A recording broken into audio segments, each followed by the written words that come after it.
Lelah Ustadz, lelah. Nggak ngangkut beban, lelah juga. Ngangkut beban, lelah juga. Cuman bedanya, orang yang lelah tanpa mengangkut beban, hidupnya penuh dengan keluh kesah, tidak ada yang menghargai, tidak dimuliakan, akhirnya dia ngeluh. Ada kan banyak orang yang ngeluh karena merasa dirinya nggak dihargai orang lain, tetap aja ngeluh. Ada juga yang ngeluh karena terlalu banyak beban, padahal dua-duanya sama-sama ngeluh, kenapa nggak memilih yang lebih baik? Memangnya kalau kita nggak ngangkut beban, kita nggak akan berkeluh kesah, ngeluh. Ngeluhnya mungkin bukan capek. Ngeluhnya nggak ada yang hargai. Dan itu udah sunnatullah. Kalau kita pengen dihargai, pengen dimuliakan, kita harus menjadi orang yang paling rahilah, yang paling banyak ngangkut beban. Nggak bisa kita jadi ibil tapi pengen diperlakukan seperti rahilah, itu nggak bisa.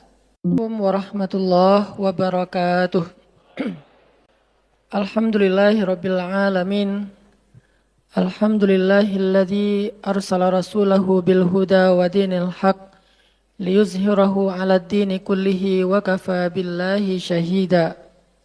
Asyhadu an la ilaha illallah wahdahu la syarika lah wa asyhadu anna Muhammadan 'abduhu wa rasuluhu la nabiyya ba'dah.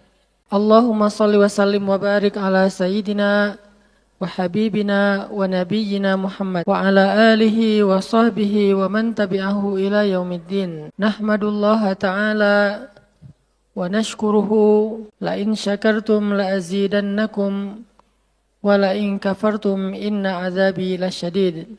Qala Allah ta'ala fil Qur'anil Karim. A'udzu billahi minasy syaithanir rajim. Bismillahirrahmanirrahim. Wal 'asr innal insana lafi khusr illa alladhina amanu wa 'amilus shalihat wa tawasaw bil haqq wa tawasaw bis sabr. وقال تعالى ألم نشرح لك صدرك ووضعنا عنك وزرك الذي أنقض ظهرك ورفعنا لك ذكرك فإن مع العسر يسرا إن مع العسر يسرا فإذا فرغت فانصب وإلى ربك فارغب. صدق الله العظيم. Teman-teman semuanya, anak muda Kota Bandung, jamaah tetap sharing time atau sharing night Rabu malam yang dirahmati Allah Subhanahu wa taala. Semua orang di dalam kehidupan dunia itu pernah atau bahkan sering merasakan lelah karena dunia ini adalah tempat orang bermujahadah. Semuanya diraih dengan mujahadah. Gak ada yang didapatkan di dunia ini dengan cara yang mudah karena tabiat dari dunia itu adalah tempat bersusah payah. Fitrahnya dunia adalah tempat orang bercocok tanam, bukan memetik hasil. Yang namanya bercocok tanam, kalau kita melihat pada kehidupan para petani atau para pekerja di ladang, di sawah, di kebun, maka kita akan melihat akan melihat kelelahan, keletihan dan kesusah payahan yang luar biasa. Itulah tabiat dunia. Berbeda dengan tabiat di surga. Di surga itu semuanya akan didapatkan dengan cara yang mudah. Bahkan sebagian riwayat mengatakan seorang perempuan di surga apabila inginkan seorang anak, maka Allah Subhanahu wa taala akan memberikan anak kepadanya saat itu juga tanpa harus bersusah payah mengandung selama 9 bulan. Saat ini pengen punya anak dengan spesifikasi tertentu, maka saat ini juga dia akan diberikan anak bayi tanpa harus mengandung 9 bulan lamanya. Tanpa harus susah-susah menyusui. Allah akan datangkan untuk dia bayi yang dia sukai, kemudian Allah datangkan orang-orang yang akan, pelayan-pelayan yang akan merawat dan membesarkan bayi itu untuk dia. Karena di sana dia adalah seorang ratu yang tidak perlu lagi bersusah payah. Di surga itu ketika seseorang menginginkan makanan, maka Allah Subhanahu wa taala mendatangkan untuknya makanan dengan cara yang sangat mudah. Bahkan ketika dia menginginkan buah-buahan, maka pohon itu akan menunduk untuknya sehingga dia bisa memetik buahnya tanpa harus bangun dari tempat duduknya jika dia menginginkan itu. Tetapi kalau dia menginginkan sesuatu yang lebih, misalnya dia ingin berjalan-jalan di kebun-kebun di antara banyak kebun surga, lalu dia ingin merasakan memetik pohon sendiri sambil membawa keranjang-keranjang yang indah, maka Allah juga akan memperkenankan keinginannya. Kaifa yasha, sebagaimana yang dia inginkan. Berbeda dengan dunia. Di dunia, apapun yang kita inginkan itu harus melalui mujahadah, melalui ikhtiar. Bahkan ketika kita ingin menjadi orang yang sekedar tidur-tiduran pun, Allah Subhanahu wa taala mentakdirkan tidur pun lelah. Tidur aja capek, duduk capek. Ada orang yang duduknya capek akhirnya dia berdiri. Ya. Ada orang yang capek berdiri akhirnya pengen duduk. Kapan duduknya capek pengen berdiri? Salah satu yang sering saya alami itu kalau lagi naik pesawat. Apalagi pesawat penerbangan 9 jam, 10 jam itu pasti capek banget duduknya tuh. Sehingga kita menginginkan seandainya ada uang kita pengen duduk di kelas bisnis. Tapi karena nggak mampu membeli tiket yang 3 kali lipat lebih mahal di kelas bisnis, ya nggak apa-apa lah di kelas yang biasa ekonomi. Tapi ketika lelah 4 jam, 5 jam pesawat berjalan itu udah luar biasa lelahnya akhirnya berdiri mondar-mandir di antara lorong pesawat. Artinya duduk aja capek. Nggak ngapa-ngapain, suruh duduk doang. Nggak seperti orang dulu yang berangkat haji atau umroh, naik kapal, lewat darat, pas sampai di laut naik kapal dengan ontanya, dengan kudanya. Orang dulu mencari ilmu itu dengan mujahadah yang luar biasa. Dengan naik onta berminggu-minggu, ini naik pesawat cuma 9 jam, capek.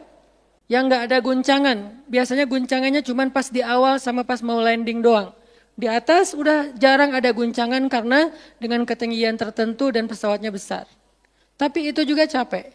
Naik kereta coba, dari Jawa ke Bandung misalnya. Sebutlah dari Semarang, dari Malang, dari Surabaya naik kereta 10 jam. Itu aja capek. Nggak usah jauh-jauh, Bandung Jakarta aja 3,5 jam. Itu pun capek. Atau kita naik mobil, nggak perlu nyetir. Pakai online, duduk aja di belakang atau di sebelahnya si driver, perjalanan setengah jam dari tempat kerja kita ke rumah atau dari rumah ke tempat kerja, ke kampus, ke sekolah gitu. Itu aja capek. Artinya dunia itu emang kayak gitu tabiatnya teman-teman. Tabiat dari dunia itu adalah lelah. Sehingga kalau ada orang yang menghindari capek dengan tidak ngapa-ngapain, itu hal yang agak klise dan naif. Bagaimana dia bisa menghindari lelah? Bagaimana dia bisa menghindari ta'ab, bagaimana dia bisa menghindari bosan, bagaimana dia bisa menghindari dalam keadaan susah payah. Sedangkan dia masih berada di sebuah tempat, bumi, dunia yang tabiatnya memang tempat bersusah payah dan lelah. Satu-satunya cara menghindari lelah yang tidak perlu lagi bersusah payah itu hanyalah masuk surga. Tetapi kan itu tidak terjadi sekarang, kita harus meninggal dulu dan kita belum mau. Ada yang mau meninggal masuk surga sekarang? Kalau dijamin sih insya Allah ya, masalahnya nggak ada jaminan. Kalau para sahabat enak, mereka dapat jaminan. Surga Bilal, sebelum Bilal meninggal, Rasulullah udah bilang, Bima sabaktani ilal jannah ya Bilal. Dengan apa kamu mendahului aku ke surga wahai Bilal? Dengan wudu dan sholat syukur wudu. Begitu juga nanti ada sahabat lain yang dijamin masuk surga bighairi hisab wala azab. Salah satunya adalah Ukasyah. Kalau kita tidak ada jaminan apapun di akhirat kecuali berikhtiar dan bermujahadah untuk bisa mendapatkan kebaikan sebanyak mungkin di sisi Allah. Sehingga alangkah naifnya seseorang yang menghindar dari ta'ab wal ham wal gham. Dia berusaha menghindar dari lelah, menghindar dari susah payahnya kehidupan, menghindar dari beban-beban hidup. Itu nggak bisa dilakukan karena kita masih berada di dunia. Yang perlu kita sekarang coba pilih adalah kita mau lelah untuk hal yang sia-sia? Apakah kita mau lelah untuk hanya bersenda gurau? Apakah kita mau lelah hanya untuk hal yang tidak ngapa-ngapain? Atau justru lelah kita itu untuk sesuatu yang mudah-mudahan beribadah kepada Allah? Makanya disebut dengan lelahnya menjadi lillah. Karena dua-duanya lelah. Ada orang yang pergi ke masjid lelah, capek pergi ke masjid. Tapi ada juga orang yang berbuat dosa, itu juga lelah. Memangnya kalau kita beribadah lelah terus berbuat dosa nggak lelah?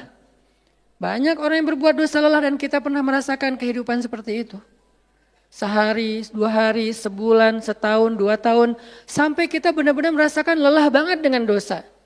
Di malam hari berbuat dosa lelah, akhirnya tidur sepanjang siang. Di siang hari berbuat dosa, lelah, akhirnya tidur sepanjang malam. Lelah sama lelahnya. Antara orang yang beribadah dengan orang yang bermaksiat, itu sama lelahnya. Bedanya apa? Yang satu lelahnya akan diganjar, dibalas oleh Allah dengan kebaikan dunia dan akhirat. Yang satu lagi lelahnya hanya akan disudahi dengan penyesalan. Sama-sama lelah. Bedanya lelah yang pertama mungkin baru dirasakan hasilnya setelah itu. Lelah yang kedua seolah-olah bisa langsung dirasakan kesenangannya, tetapi kesudahannya adalah penyesalan.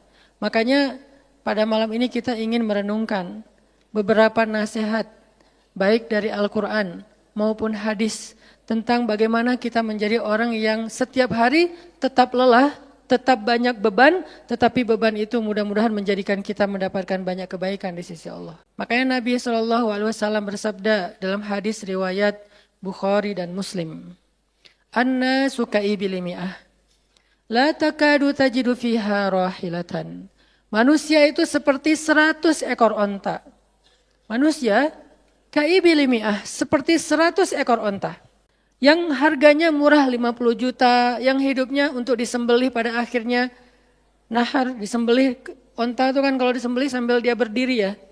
Kalau ayam, bebek disembelih sambil dipegangin atau diangkat. Kalau kambing dan sapi dibaringkan. Kalau onta disembelih itu sambil diberdirikan. Dia berdiri langsung disembelih. Itu onta. Artinya manusia ka'ibili mi'ah. Nabi itu menggambarkan onta karena onta ini punya banyak macam. Mungkin di Arab nggak ada ayam yang bermacam-macam. Akhirnya pakai bahasanya onta. Kalau di kita mungkin ada ayam potong, ada ayam kampung, dan segala macam, ada ayam jago. Kalau bebek ada mentok, ada bebek yang biasa, macam-macam kan. Di Arab mungkin gak terlalu banyak variannya dan gak terlalu akrab dengan kehidupan sehari-hari mereka. Yang akrab itu kambing, kuda, keledai, onta. Akhirnya Nabi mengatakan, "An-nasu ka'ibili mi'ah." Nabi seolah-olah mengambil sebuah perumpamaan. Dan perumpamaan ini bisa kita ganti dengan culture yang berbeda di setiap negara. Tetapi perumpamaan yang paling baik itu adalah onta. An-nasu ka'ibili mi'ah. Manusia itu seperti 100 ekor onta ibil. Onta potong. Yang hidupnya hanya untuk disembelih oleh tuannya, kemudian dagingnya dimakan atau dijual. Kenapa bisa begitu murahnya? Cuma 50 juta, 40 juta dan berakhir dengan disembelih? Karena onta ini hidupnya tidak istimewa. Dia hidup hanya untuk makan, minum, tidur, dan berkembang biak. Cuman itu misi dari kehidupan dia. Makan, minum, tidur, berkembang biak. Udah itu doang. Setiap hari kerjanya makan aja. Lihat hewan ternak, ngapain? Merumput aja setiap hari. Nggak ada hewan ternak yang tiba-tiba dia lagi ngapain? Lagi sholat, nggak ada. Hewan ternak misalnya lagi ngebantuin tetangga, nggak ada. Hewan ternak lagi menjenguk yang sakit, nggak ada. Hewan ternak yang lagi menyelesaikan hajat saudaranya, hewan ternak yang lagi dengerin curhat, nggak ada. Kenapa? Karena tugas misi kehidupan mereka itu cuma diciptakan untuk makan, minum, tidur, berkembang biak, udah. Ini namanya kalau di antara onta namanya ibil. Yang hidupnya itu sesederhana itu. Nggak ada yang rumit, nggak ada yang terlalu berlebihan. Dan an-nasu, manusia secara umum mirip dengan ibil. An-nasu ka'ibili mi'ah. Jadi kalau kita bandingkan dari 100 orang itu hampir semuanya seperti ibil. Misi hidupnya itu hanya untuk dirinya, gimana caranya biar bisa makan, gimana caranya biar bisa istirahat dengan nyenyak, tidur, gimana caranya biar punya keluarga, berkembang biak, punya keturunan, dan kemudian dengan keluarganya dia punya family time, kapan liburan, makan di rumah, jalan, segala macam. Cuman itu misi dari kehidupannya. Sehingga Nabi menyebut mereka yang misi kehidupannya hanya dirinya dan keluarganya, ka'ibili mi'ah, seperti 100 ekor onta. Kurang istimewa. Orang yang hidupnya hanya untuk dirinya dan keluarganya itu kurang istimewa. Sehingga disebut dengan ibili mi'ah, 100 ekor onta. Tapi enggak hina, tidak rendah, tidak mungkin melenceng, sesat segala macam, enggak. Dia tetap tidak haram, tidak najis. Nabi tidak mengumpamakan manusia seperti seekor anjing, seperti seekor babi, enggak. Karena itu najis, haram dan seterusnya. Onta, makhluk yang hewan yang baik, cuman tidak istimewa. Di sini tidak ada judgement. Nabi itu orang yang enggak suka menjudge. Nabi enggak mengatakan manusia ini semuanya Apa misalnya dengan kalimat celaan, keledai? Enggak. Manusia ini apa misalnya hewan yang najis? Enggak. Nabi mengatakan an-nasu kaibil mi'ah. Manusia itu seperti 100 ekor onta. La takadu tajidu fiha rahilatan. Hampir-hampir di dalam 100 ekor onta itu kamu enggak mendapati satu pun onta yang dikenal dengan nama rahilatan. Rahilah. Rahilah itu dari kata rihlah. Rihlah itu udah jadi bahasa Indonesia, rihlah. Kemudian di Inggris kan jadi traveling, trip, segala macam. Rahilah, dari kata rihlah. Apa itu rahilah? Onta yang bertugas untuk membawa beban tuannya dalam perjalanan panjang, baik itu berdagang maupun berperang. Dia punya misi lain selain makan, minum, berkembang biak, terus dipotong. Enggak. Misinya lebih keren. Apa? Membawa beban. Membawa beban tuannya. Itulah rahilah. Sehingga punggungnya adalah punggung yang berkah karena di atas punggung itu ditaruhkan beban terus menerus oleh tuannya. Berangkat bebannya apa, pulangnya beban apa. Karena orang dulu kalau berangkat berniaga, berdagang ke luar negeri itu tuh bukan berangkat bawa beban, pulang nggak bawa apa-apa karena udah diuangkan, enggak. Mereka barter konsep perdagangannya. Kalau berangkatnya bawa kain, pulangnya nanti bawa karpet. Berangkatnya bawa gandum, pulangnya nanti bawa sutra misalnya. Tetap aja ada beban karena mereka berangkat jual apa misalnya ke Syam, dari Mekah ke Damaskus. Nanti pulangnya dari Damaskus ke Mekah bawa lagi barang-barang Damaskus yang bisa dijual di Mekah. Pas berangkat bawa barang Mekah yang bisa dijual di Damaskus, pas pulang membawa barang Damaskus yang bisa dijual di Mekah. Li'ilafi Quraisy ilafihim rihlatash syita'i was-saif. Rihlah syita'i was-saif. Mereka melakukan rihlah pada musim dingin dan musim panas. Itulah ilafu Quraisy, kebiasaan orang-orang Quraisy. Ilafu Quraisy, kebiasaan tradisi orang Quraisy. Apa tradisinya? Berdagang di musim dingin dan di musim panas. Barang dagangannya beda-beda. Kalau musim dingin yang dibawa itu bahan-bahan jaket. Bahan-bahan untuk menghangatkan tubuh. Bahan-bahan yang kalaupun dia bawa makanan yang biasa dimakan di musim dingin yang menghangatkan tubuh. Kayak misalnya jenis bubur di Arab itu ada namanya adas. Dan itu disebutkan di dalam Al-Quran, di Al-Baqarah. Wa adasiha wa basaliha, ada adas, ada bawang. Adas itu salah satu makanan kesukaan orang Arab di musim dingin. Karena kalau makan adas kayak bubur gitu, dia badannya menjadi hangat. Jadi kayak menghangatkan tubuh gitu. Artinya, syita'i was-saif, di musim dingin dan di musim panas, dua-duanya ada barang yang didagangkan. Dan itu adalah ilafu Quraisy, kebiasaan tradisi orang-orang Quraisy. Rihlah. Siapa yang akan dibawa rihlah? Apa yang akan membawa barang dagangan mereka ketika rihlah? Namanya onta rahilah. Onta yang mengangkut beban barang tuannya. Rahilatan. Sehingga onta ini adalah onta yang lebih kuat fisiknya. Onta ini onta yang lebih tangguh perjalanan walaupun mengalami badai. Onta ini onta yang lebih kuat ingatannya sehingga dia menghafal jalan yang dilaluinya. Walaupun terjadi badai dia nggak tersesat. Jarang onta rahilah tersesat. Biasanya yang tersesat itu ibil. Ibil kalau ditaruh di tengah padang pasir, terjadi badai, terus bekas jalannya ketutup dengan pasir, dia bingung. Itu ibil. Sehingga kalau kita baca cerita-cerita tentang orang yang tersesat di padang pasir, rata-rata istilahnya kalau enggak jamal ya ibil. Kalaupun ada onta rahilah yang tersesat berarti badainya parah banget. Kalau ada hadis onta rahilah tersesat berarti badainya parah banget. Artinya rahilah ini ingatannya kuat. Dia kalau lewat satu jalan, setahun kemudian lewat lagi dia masih hafal. Itu rahilatan. Dalam teknologi sekarang kita nyebutnya dengan map. Ada banyak platform aplikasi map digital yang membuat kita bisa menghafal jalan. Dan diupdate terus, jalan ini sekarang macet segala macam. Rahilatan punya kemampuan membaca jalan walaupun mungkin berbeda dengan teknologi sekarang. Itu namanya rahilatan. Ini kata Nabi, la takadu tajidu fiha rahilatan. Manusia itu seperti 100 ekor onta. Dan di antara 100 ekor onta itu, atau 100 orang itu, hampir kamu tidak mendapati satupun yang bernama rahilatan, yang mampu mengangkat beban lebih. Sehingga di sini Nabi SAW seolah-olah mengajarkan kita, memotivasi kita agar belajar menjadi rahilah. Manusia itu baru istimewa kalau dia menjadi rahilah, kalau dia mengangkut banyak beban, kalau dia menjadi orang yang paling banyak bermanfaat untuk orang lain. Makanya muncullah hadis, khairun nas anfa'uhum linnas, inna ahabban nasi ilallah anfa'uhum linnas. Dua riwayat hadis yang berbeda.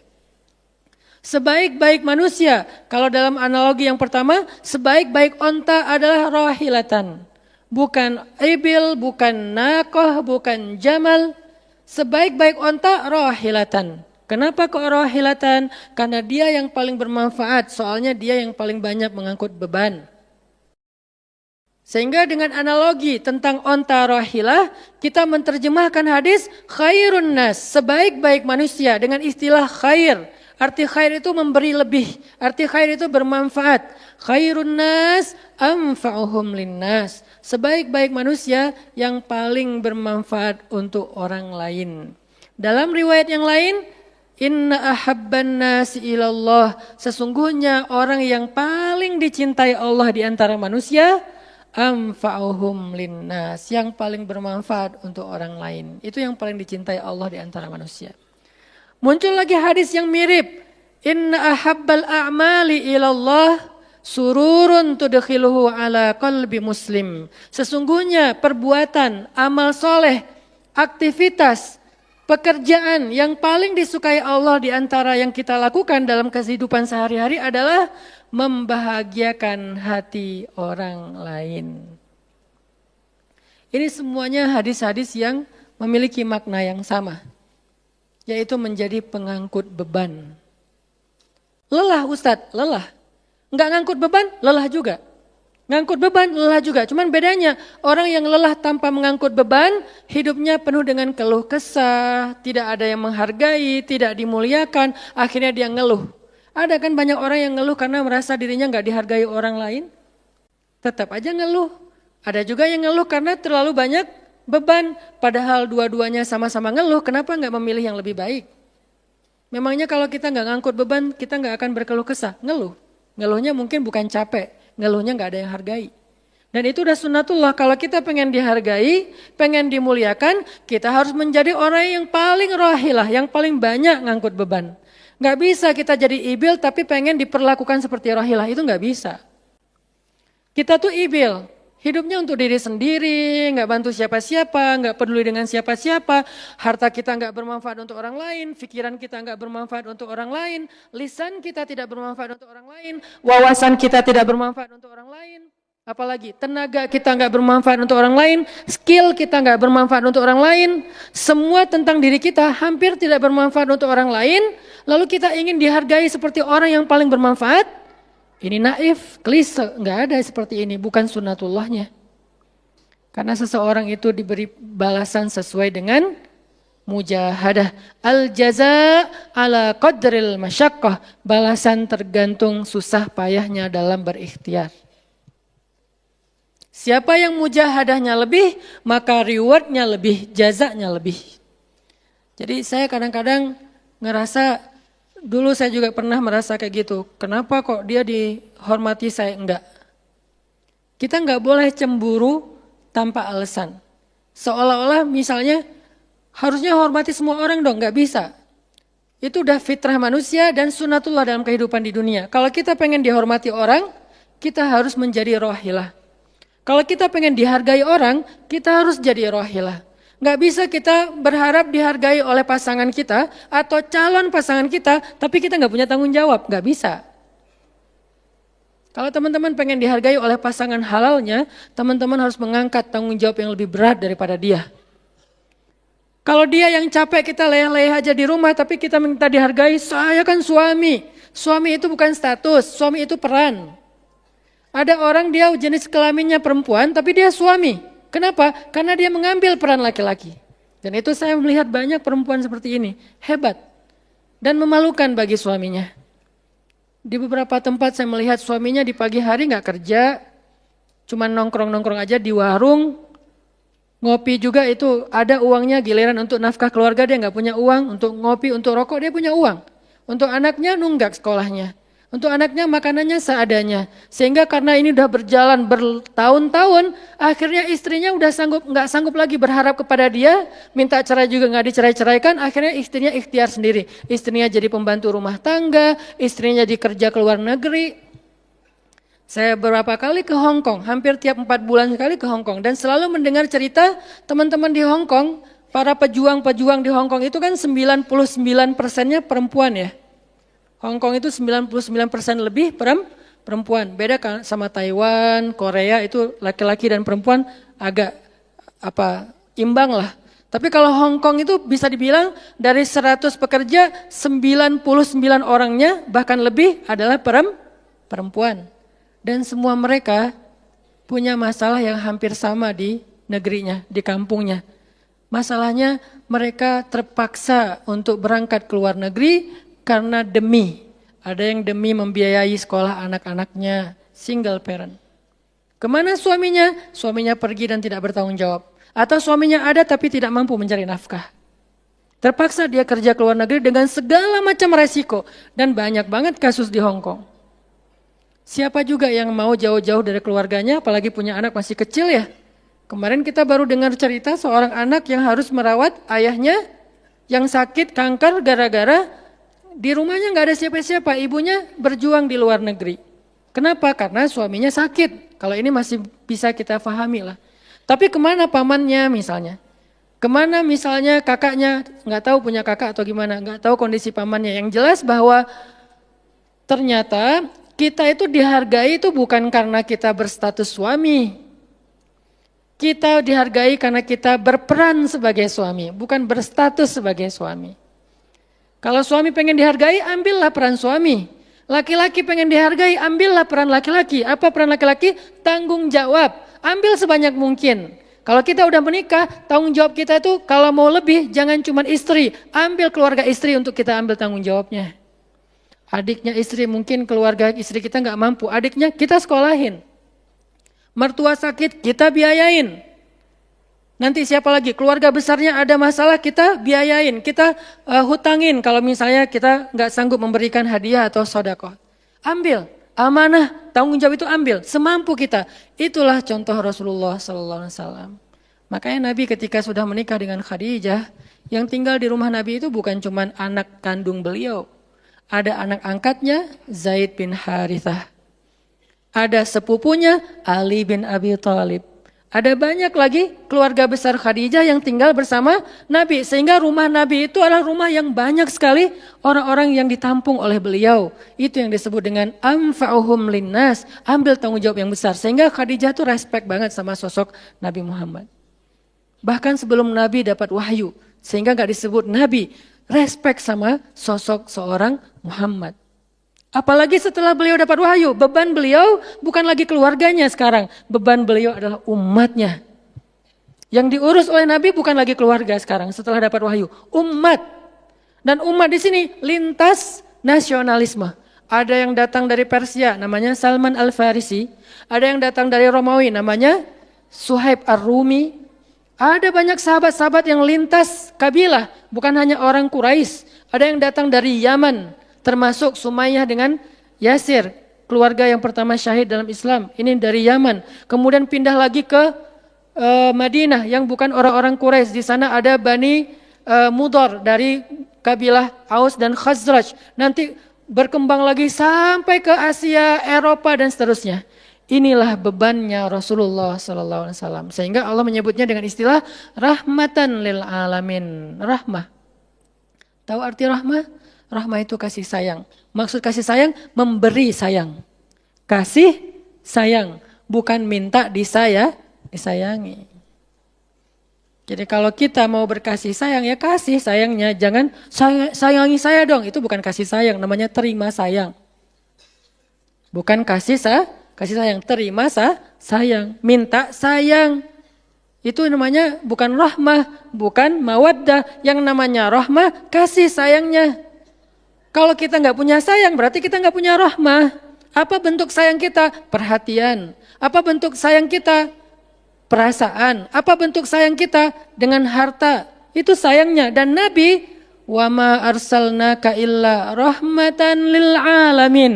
Tidaklah kami mengutus engkau Muhammad kecuali untuk menjadi kasih sayang kepada alamin.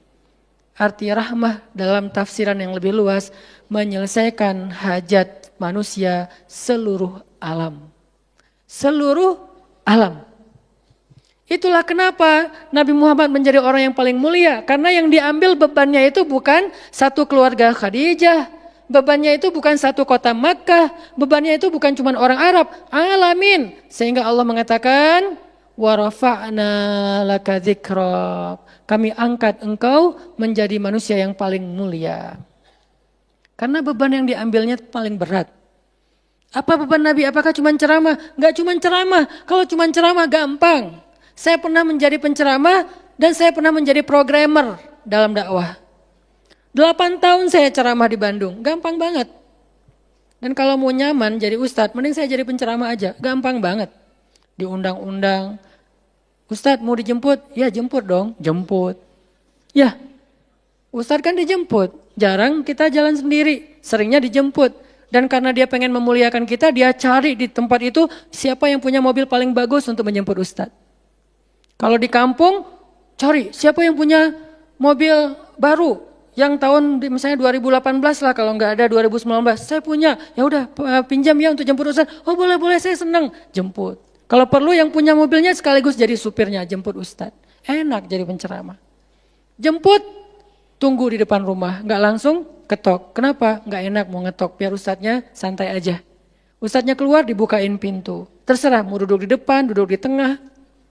Kalau ustadznya duduk di tengah, nggak ada yang di sebelahnya, kosong. Mau goler-goler, mau jungkir balik, bebas. Ustadz, saya pernah ngalamin masa kayak gitu. 8 tahun, mudah banget, diundang-undang. Semua wajah tersenyum, nggak ada yang cemberut, namanya juga ustadz. Selamat datang ustadz, alhamdulillah bisa ketemu sama ustadz, silakan. Duduk dikasih makanan yang paling baik. Dihidangkan segala macam, minuman aja 5 jenis. Sampai bingung nih mana yang mau diminum. Ustadz mau apa? Kadang-kadang beberapa teman-teman panitia yang sangat udah pro banget nanya. Ustadz itu nanya ke asisten lah atau siapa manajemen kalau dia punya manajemen. Ustadz itu sukanya makanan apa? Disediakan makanan kesukaan Ustadz. Kalau ke Bandung Ustadz senangnya makan apa? Disediakan makanan khas Bandung kesukaannya Ustadz. Dicari dari restoran terbaik yang ada di kota itu. Ini perlakuan terhadap Ustadz. Nyaman banget kalau ceramah tuh. Ceramah berapa lama? Terserah Ustadz. Kalau lagi mood 3 jam. Kalau enggak lagi mood 45 menit. Ustadz kok ceramahnya cuma sebentar? Saya lelah sekali. Oh enggak apa-apa Ustadz, istirahat ya Ustadz, sehat terus ya Ustadz, doain. Pulang dianterin. Maaf dikasih amplop, transport segala macam. Kadang-kadang wah ngasihnya cukup untuk 2 bulan makan. Masya Allah enak. Kalau cuman yang disebut dengan rahmatil alamin itu cuman ceramah, itu bukan rahmatil alamin. Walaupun itu salah satu kebaikan. Tapi kemudian setelah 8 tahun saya berdakwah dengan ceramah, saya mengubah konsep dakwah saya menjadi programmer. Memprogram masjid. Al-Latif. Saya ngomong dengan Pak Iman beri saya kesempatan memprogram Al-Latif. Bikin gerakan, bikin dakwah. Bukan masjid yang memprogram, kemudian ustadz mengisi. Itu salah. Menurut saya, keliru kalau masjid membuat program, ustadz cuma mengisi program itu. Keliru. Ustadz yang program, masjid fasilitasi, nanti insya Allah akan berkah. Alhamdulillah Pak Iman, Ketua DKM Al-Latif sepakat. Ya udah ustadz silakan, mangga. Dikasih waktu 2 tahun. Kalau nggak ada perubahan diambil alih. Dalam 2 tahun kita coba program dari awal. Bikin gerakan anak muda, pemuda hijrah lahir waktu itu. Mulai programming, gimana caranya biar masjid rame. Dari yang cuma 20 orang kajian setiap Rabu malam, dari dulu udah Rabu malam. Yang hadir berapa orang? 20 orang. Kalau Persib lagi main, libur. Semua pada nonton. Malah sering lagi libur. Kadang-kadang Persib nggak main. Terus yang main siapa? Yang main Piala Eropa kah, Piala Champion kah, Liga Eropa, Piala Dunia, libur. Akhirnya berkembang pelan-pelan jadi setengah masjid. Satu masjid membludak keluar masjid sampai ke Jalan Cendana. Akhirnya pindahlah ke masjid ini. Kenapa? Karena udah nggak nampung. Nggak enak juga dengan tetangga karena parkirnya kemana-mana. Kan kita pindah ke sini karena relatif nggak nampung.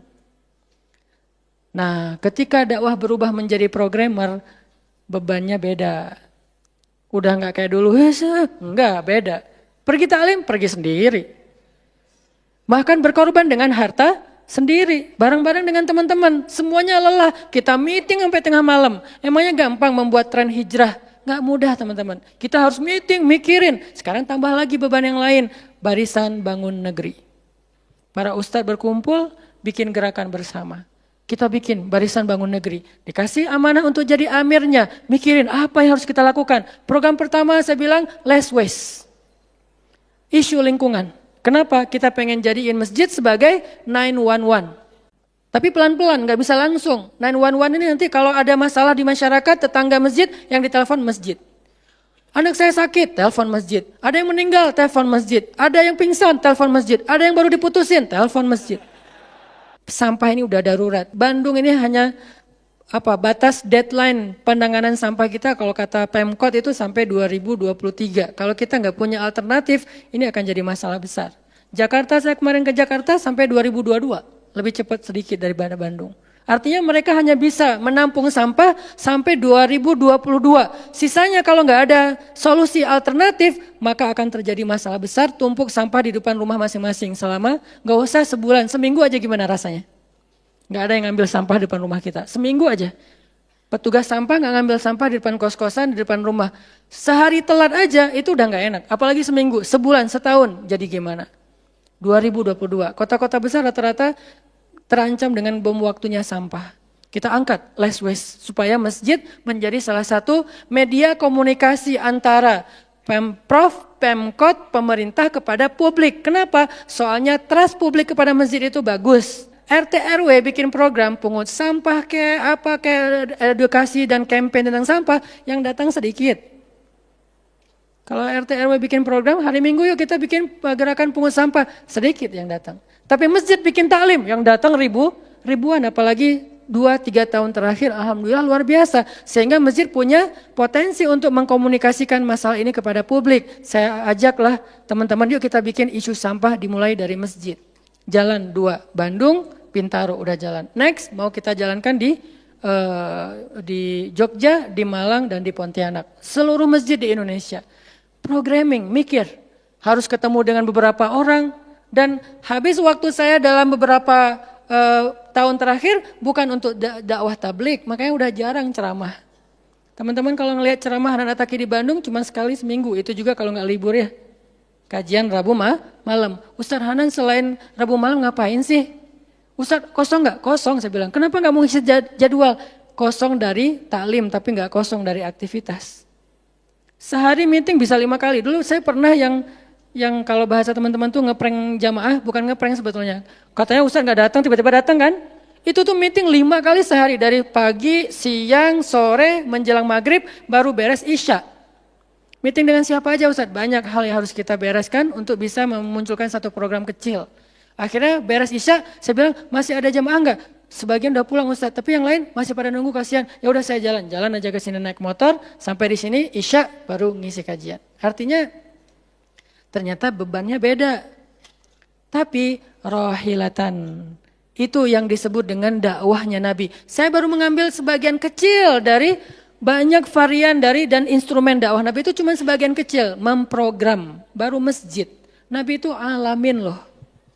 Gimana mengubah kota Makkah yang dulunya kemusyrikan merajalela, perzinahan merajalela, kemudian anak perempuan dibunuh karena dianggap membawa sial, riba luar biasa, banyak yang dibunuh gara-gara gak mampu membayar hutang, dan perbudakan, dan banyak lagi masalah sosial. Bukan hanya masalah akidah dan ibadah. Akidah dan ibadah itu adalah inti masalahnya, kemudian merembet ke masalah sosial, biasanya kayak gitu. Kalau akidahnya melenceng biasanya sosialnya rusak, walaupun gak selalu kayak gitu juga sih. Karena ada di beberapa negara yang akidahnya mereka syirik, tapi sosialnya bagus. Walaupun ada problem sosial lain yang mungkin nggak perlu dibahas di sini. Yang jelas awalnya berawal dari kemusyrikan. Kemudian berkembang menjadi masalah ekonomi, sosial, dan seterusnya. Nabi menyelesaikan masalah kota Mekah. Gimana caranya? Mekah yang tadinya kota yang jahiliyah menjadi kota Islamiyah. Kota yang Rabbaniyah. Kota yang penuh dengan kebaikan. Madinah yang tadinya kota yang penuh dengan sampah. Yathrib berubah menjadi kota Munawwarah. Sekarang udah nyampah lagi. Di zaman Nabi itu benar-benar Madinah Munawwarah. Sekarang mungkin nggak sebagus di zaman Nabi. Cuman bangunannya doang yang megah. Tapi secara lingkungan, secara sosial nggak sebaik zaman dulu lah. Kalau bangunan itu kan bukan indikasi peradaban ya. Karena kita pernah mengalami masa peradaban Islam yang keren. Nggak ada tuh bangunan pencakar langit seperti Dubai. Kita di Dubai bangunan pencakar langit, tetapi secara peradaban ada masalah di Dubai, terutama masalah sosial. Di Arab Saudi, masalah lingkungannya luar biasa, salah satu penghasil sampah 10 besar di dunia. Kalau untuk masalah sampah organik, termasuk 5 besar di dunia. Artinya makan sering dibuang-buang. Makanya sampah organiknya paling banyak, waste-nya paling banyak. Itu yang diselesaikan oleh Nabi di kota Mekah dan Madinah. Kemudian berkembang di kota-kota lain sampai ke Irak, sampai ke Syam, sampai ke Mesir, sampai ke Eropa, sampai ke Turki, sampai ke Afrika, bahkan sampai ke Nusantara. Rahmatan lil alamin. Rahmah, bukan cuma ceramah. Kalau ceramah, Nabi lebih jago dari siapapun. Orang siapapun yang berceramah itu kopas dari Nabi kan? Ada yang ceramah nggak kopas dari Nabi? Nggak ada. Kopas dari Nabi Musa enggak, kecuali diriwayatkan dari Nabi Muhammad, kemudian baru Nabi Muhammad meriwayatkan dari Nabi Isa dan Nabi Musa. Semuanya kopas, copy paste dari Rasulullah SAW. Artinya kalau mau ceramah, bahan Nabi itu banyak banget. Dan kalau Nabi mau ceramah, yang ngundang pasti banyak banget. Jadilah Nabi dai sejuta umat. Capek pasti setiap hari 5 kajian. Nabi lagi di mana? Lagi di Syam. Sampai 2 tahun ke depan, jadwal ceramah penuh. Kalau Nabi mau kayak gitu. Tapi ternyata Nabi bukan cuma ceramah, memprogram umat. Ada yang masalah datang ke Nabi, ya Rasulullah, saya diceraikan oleh suami saya dengan bahasa, kamu bagi saya seperti ibu saya, zihar. Nabi bingung nih gimana nih zihar. Kok suaminya gitu banget sih sama dia? Ya udah berarti kamu sudah diceraikan oleh suamimu. Sabar ya, dinasihati, disabar-sabarin sama Nabi.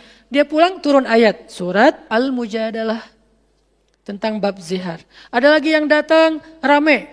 Dia yang salah, saya yang salah, dia yang salah. Akhirnya didamaikan sama Nabi. Nabi mau takbir nih. Pergi ke masjid mau sholat berjamaah. Mau takbir. Ya Rasulullah di Bani Salamah ada masalah. Mereka hampir berperang. Gak jadi takbir, pergi ke Bani Salamah menyelesaikan hajat mereka. Datang-datang jamaah udah sholat. Nabi sholat yang jamaah yang kedua. Artinya rahmah. Ngambil beban umat. Belum lagi nanti beban umat yang tertindas di antara Bani Israel, di luar negeri, di Yaman, di Syam. Yang Nabi mengutus para sahabat untuk menyelesaikan hajat-hajat mereka. Makanya Nabi mengatakan, siapa yang datang kepada saudaranya untuk menghilangkan masalahnya, maka Allah akan menghilangkan masalah orang ini nanti di akhirat. Makanya beban Nabi itu berat banget teman-teman. Kalau kita baca sirah Nabi, luar biasa. Nabi itu lelah banget. Sampai para sahabat meriwayatkan Nabi itu dulu sebelum dapat wahyu, beliau seger gitu. Setelah dapat wahyu tetap ganteng, tetap keren karena memang aslinya udah dari sononya keren ya. Cuman udah ada guratan lelahnya tuh terasa di wajah beliau. Lelah banget. Sampai Nabi itu pernah sampai Allah bilang gini, "Fala'allaka bakhi'un nafsaka 'ala atharihim." Hampir saja engkau mencelakai dirimu gara-gara mereka. Apa maksudnya? Kok Nabi hampir mencelakai dirinya gara-gara mereka itu maksudnya apa? Saking terbebannya Nabi dengan kondisi umat, hampir-hampir Nabi itu sakit keras, hampir-hampir Nabi itu binasa, celaka, meninggal demi mikirin nasib umat. Kayak gitu banget coba. Itu namanya rohilatan. Kita belum sanggup untuk memikul beban umat sedunia.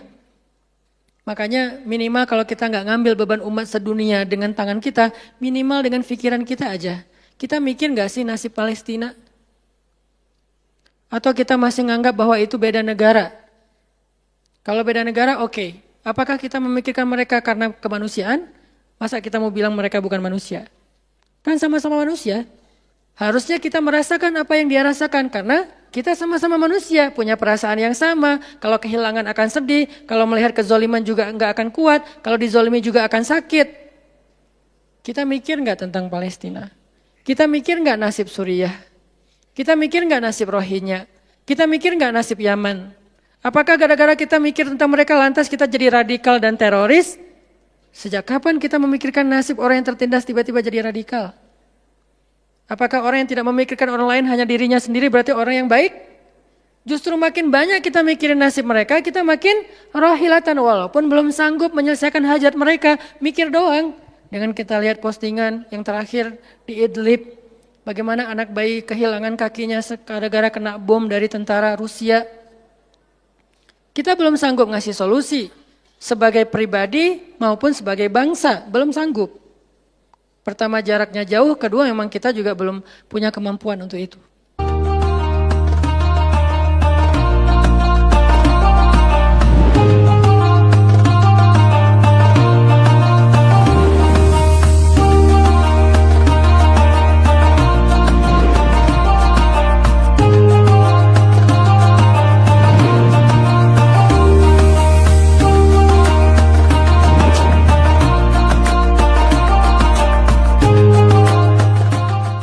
Tapi kita berharap suatu saat Indonesia ini harus sanggup menyelesaikan masalah dunia. Kenapa?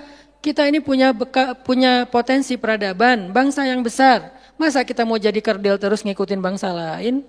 Kita ini bangsa besar, umat Islam terbesar di dunia. Dan orang Indonesia itu pinter-pinter, profesornya banyak, saintisnya banyak, orang kayanya banyak, keren Indonesia nih.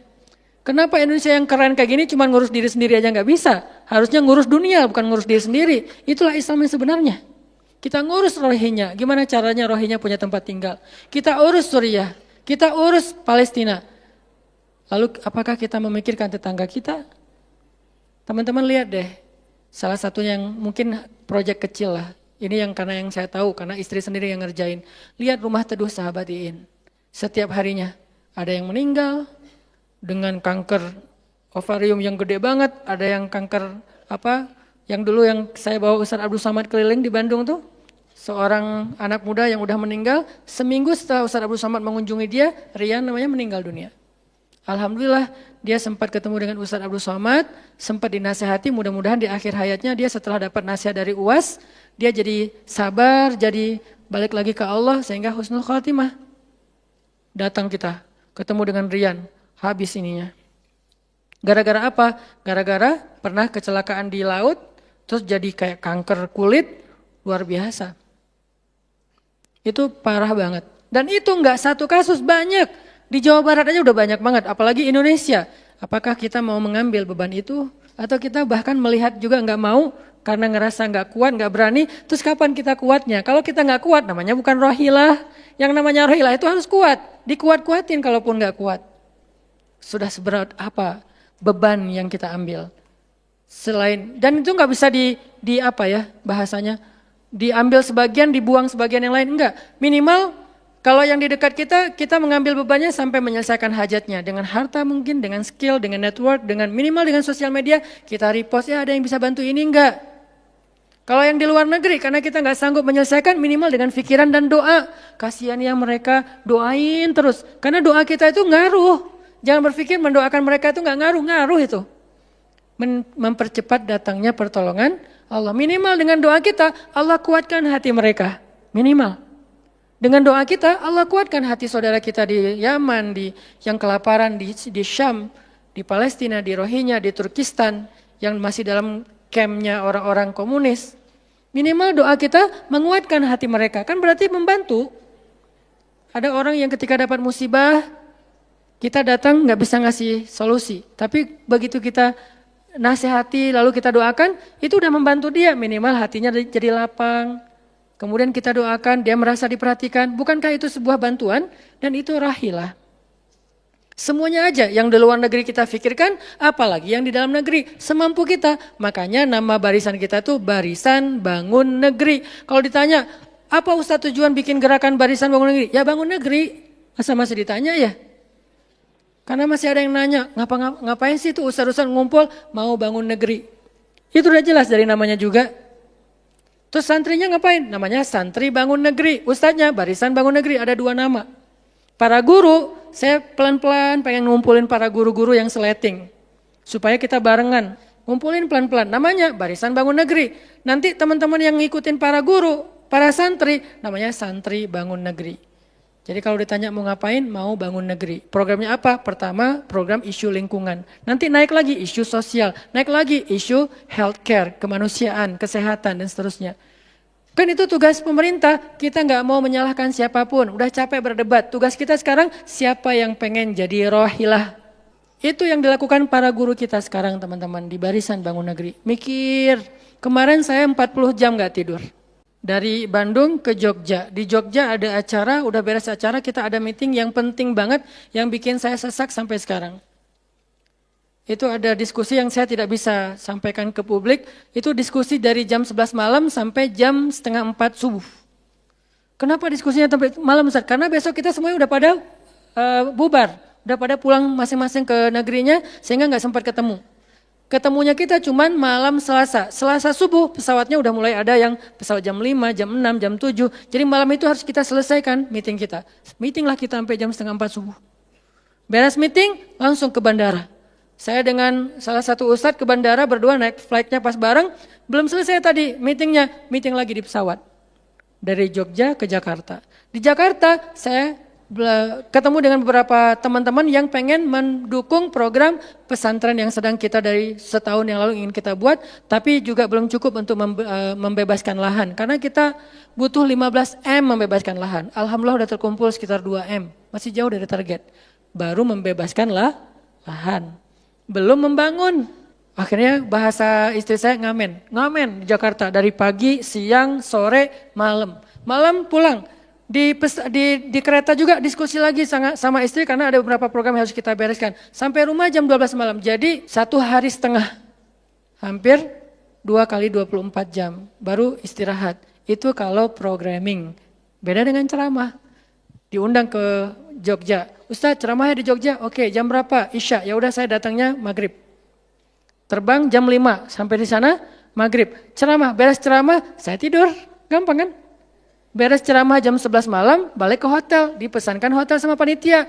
Hotelnya mau yang gimana Ustaz? Terserah, yang dekat-dekat aja biar nggak capek di jalan. Oh ya Ustaz, dikasih hotel biasanya yang enak, yang deluxe. Masuk ke hotel, mandi air hangat, ya. Beres mandi air hangat, pesan makanan online. Karena tadi belum makan, misalnya kalau telat makan juga, pesan datang ke kamar. Kadang-kadang saya cuma pesan 1 jenis, mereka pesan 3 jenis. Saya belum makan, lapar, boleh nggak pesan sate? Oh boleh Ustaz. Datang sate, datang mie godok, datang apa, banyak. Semuanya ditaruh di depan kamar. Ustaz, ini udah ada makanannya. Masya Allah makanannya banyak gini. Kalau cuma ceramah, habis makan jam 12, tidur. Bangun sholat subuh, beres subuh, olahraga.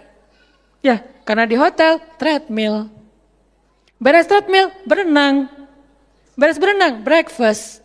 Beres breakfast, terbang ke Bandung. Kan enak ya? Kalau cuman ceramah. Jadi kerjanya cuman 1,5 jam pas ceramah. Itu juga santai. Namanya juga ceramah gampang. Tapi kalau programming, buat program kayak tadi ceritanya, meeting gak beres-beres. Sampai enak dengan meeting. Kopi entah berapa gelas. Ada yang digulaan, ada yang gak digulaan. Ada yang pakai susu, ada yang gak pakai susu. Sampai diistilahkan yang gak pakai susu, kopi akhi. Yang pakai susu, kopi ukhti. Semua jenis kopi.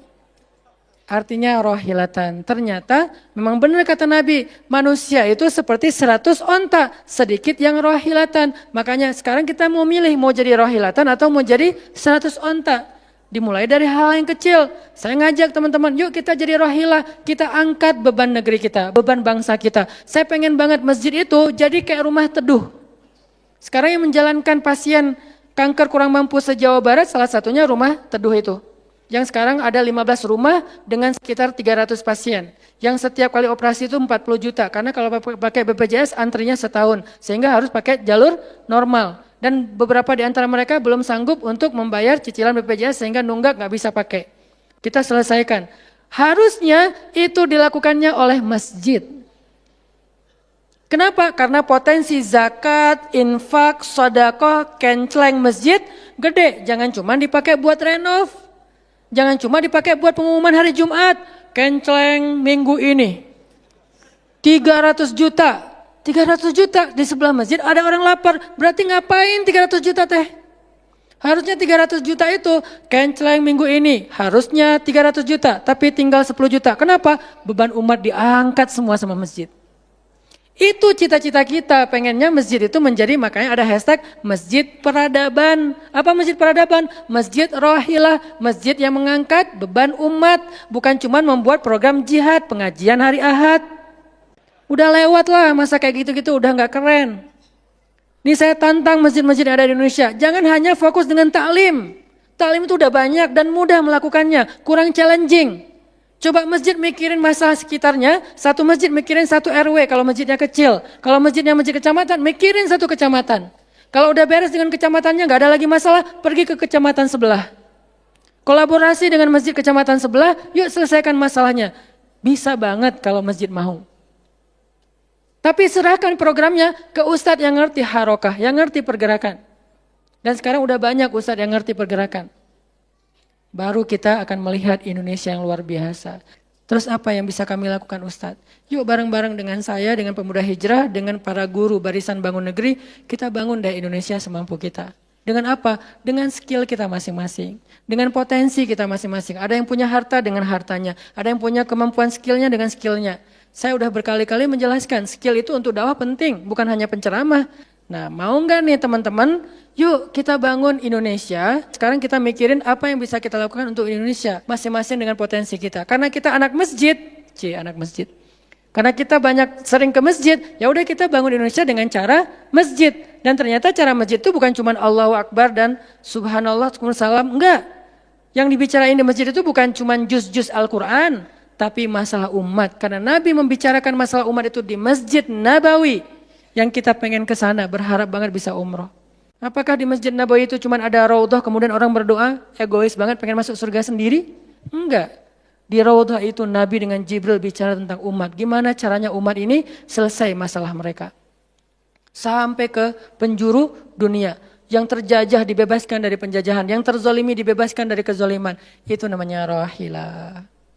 Saya yakin di sini banyak potensi dan skill yang keren-keren. Coba berikan skillnya untuk dakwah. Dedikasikan skillnya untuk agama. Yang kalau kita dedikasikan untuk agama, insya Allah untuk bangsa dan negara udah pasti. Karena agama kita itu bukan agama ritual. Agama kita ini adalah agama kehidupan. Sehingga yang ada di dalamnya bukan cuma bab sholat, tetapi juga bab orang sakit. Dan kita tahu banyak hadis tentang itu. Bab lingkungan dan kita mulai tahu hadis-hadis tentang itu. Yuk kita dedikasikan skill kita, potensi kita, harta kita untuk agama Allah, kita angkat beban umat bareng-bareng. Karena kalau saya ngangkat sendiri, saya paling-paling ngangkat sanggupnya itu 100 kilo, itu juga udah ngos-ngosan. Tapi kalau kita ngangkat bareng-bareng, bisa bertonton beban umat kita angkat. Mudah-mudahan dari kajian mager ini, mudah-mudahan kelak kita bisa menjadi orang yang mudah bergerak, sanggup bergerak, dan geraknya bersama-sama. Barakallahu fikum, billahi taufiq wal hidayah. Allahumma inna nas'aluka ridhaka wal jannah wa na'udzu bika min sakhatika wan nar. Allahumma a'inna ala dzikrika wa syukrika wa husna ibadatik. Rabbana habbib ilainal iman wa zayyinhu fi qulubina wa karrih ilainal kufra wal fusuqa wal isyan waj'alna minar rasyidin. Rabbana atina min ladunka rahmah wa hayyi' lana min amrina rasyada. وهيئ لنا من أمرنا رشدا وهيئ لنا من أمرنا رشدا واجعل لنا من كل ضيق مخرجا ومن كل هم فرجا ومن كل عسر يسرا ربنا آتنا في الدنيا حسنة وفي الآخرة حسنة وقنا عذاب النار وصلى الله على سيدنا محمد وعلى آله وصحبه أجمعين والحمد لله رب العالمين والسلام عليكم ورحمة الله وبركاته.